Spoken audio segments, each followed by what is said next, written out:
Welcome back to the Curt Mallory Show, delivered to you by Dorset Automotive. Coach, when you think back to over the weekend against Illinois State and Normal, Illinois, it really did seem like it was a tale of two halves. The second half, you were able to shut them out 13-0. But as you said countless times, when you dig yourself a 24-0 hole against anybody, let alone against a top 10 team on the road, it's going to be an extremely tough hole to dig out of. Oh, we did. You know, we got behind early.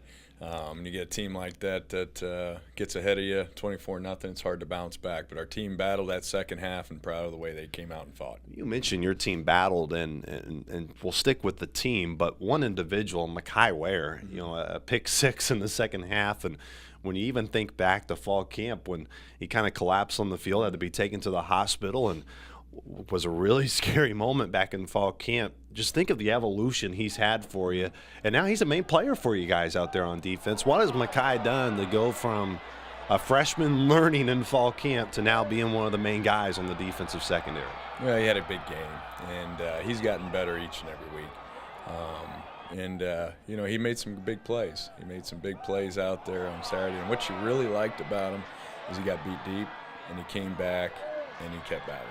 And for a young guy to do that, that shows that he's got a lot of promise, and we're excited about his future. One guy I think that's also a man, I think is a great way to describe him, has been Jonas Griffith. He had 2 key sacks in that ball game. Ramon Clifford had another one for 3 sacks total. But Jonas, I mean, you were high on him before the year. It really does seem in recent weeks, but all year long, you pop on that tape, and I'm sure opposing coaches are going, how are we going to block that guy? How has Jonas, though, kept improving? He has. You know, obviously he's a great young man, you know, both on and off the field, and you know, we're extremely proud of him and how he conducts himself and how he represents our program. But he's doing a great job playing. He makes a lot of great plays for us, and he just shows up every week. And he just plays hard. He practices hard. And we're just extremely proud of Jones. Of course, offensively it was a struggle, but I think a big part of that is give credit where credit is due to Illinois State. That's a darn good defense. I mean, we talked about heading into the game how out of their 12 quarters total on the year, only offensive touchdowns were scored in 2 of them by the opposing team they played. Offensively for you guys, where do you want to see everybody on that side of the ball be able to take steps forward so everybody can succeed? It is. You know, it's easy to put all the blame on the quarterback. You know, he does touch the ball every play. But, you know, there's a lot more to it. You know, we got to protect. We got to run the ball to open up the pass game, and when the ball is put out there, we got to catch it. And so it's everybody. When everything's clicking like we saw in the Liberty game, good things are going to happen. We're a very capable offense. We got to perform better. And there's no doubt in our minds that our players will respond this week. We're going to take our first break in the show. When we come back, we preview another tough opponent in the North Dakota State Bison. Don't go away. Check out all the options you have at Dorset Nissan during our summer sales event on all of the Nissans. So come on in and see all of our trucks, SUVs, and cars, and see how we're building loyalty through excellence at Dorset Nissan, US 41 South, Terre Haute, or DorsetNissan.com. Welcome back to the Curt Mallory Show, delivered to you by Dorset Automotive. All right, Coach, from one top 10 team to another in North Dakota State, the challenge ahead for your team this weekend here in Terre Haute. Well, it's no different than every week. We got to get better each and every week, and we've done that. We're back home. We got better as a football team, even though we don't have a win to prove it. But we're awfully proud of the way we've battled these last 4 weeks. It's been 37 days. And our players rose up for the challenge, and we got another big, great opponent coming in this week. One of your comments this week that I loved was you said when you think about major college football, you know, you think of the SEC, you think Alabama. When you think of the Big 12, you think Oklahoma, ACC, Clemson. When you think just FCS football, definitely Missouri Valley Conference football, but when you think FCS football, you think North Dakota State. That's got to be for your guys. Just this is the type of game you want to be in, and especially on your home field. No question, no question.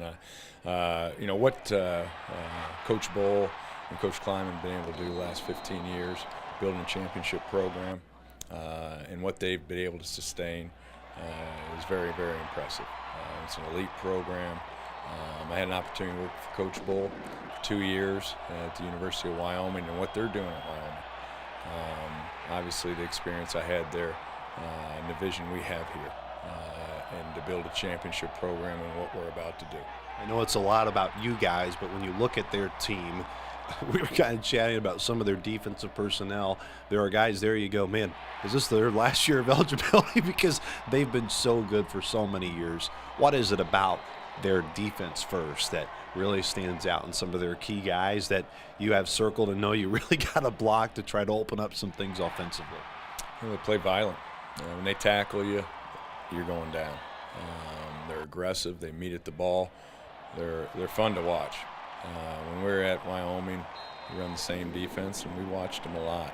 But the one thing that you knew about a Bison defense is that they were going to be tough, and they're a very well-tackling football team. Offensively for them, we were kind of chatting this week too. We've talked about the importance of not turning the football over from your offense. That's something they don't do a lot. That one is a challenge in its own, but some of their personnel, even though at times they can kind of be said they're just going to be a power running team, they can probably do more than that, but also they're a pretty darn good power running team. They're going to run the football, and Easton Stick does a great job at quarterback. He's an experienced guy, makes great decisions, hadn't thrown an interception this year. And, their running game is powerful. They can break a long one, but they're just going to try to wear you down and pound the ball and get that home run when they can. I know we filmed this earlier on in the week, so I'm sure this is a no right now when I ask you anyways, but have you reached for that travel bag accidentally to think that you maybe have to pack it for this weekend? No, I put that away. It's great to be home this week. We're going to need a great crowd, which I know we will. We're going to need everybody. We need the support. Obviously, we're going to get that, and we're excited for the challenge. And finally, Coach, when you meet with your team in that Sycamore locker room, what's going to be your message to them before they take the field? Let's do what we do, and what we do is we battle. We fight to the end. These guys are going to give everything they have. They've done it every week, and I'm not asking them to do something that they haven't already done. Go out there and give their best effort, and which is what they've done. Coach, appreciate the time, and good luck against North Dakota State. All right, thank you. Once again, that was head coach Curt Mallory. For more on Sycamore football, you know where to stay. That's right here at GoSycamores.com. For the old ball coach, I am Luke Martin. We'll see you Saturday at Memorial Stadium. March on.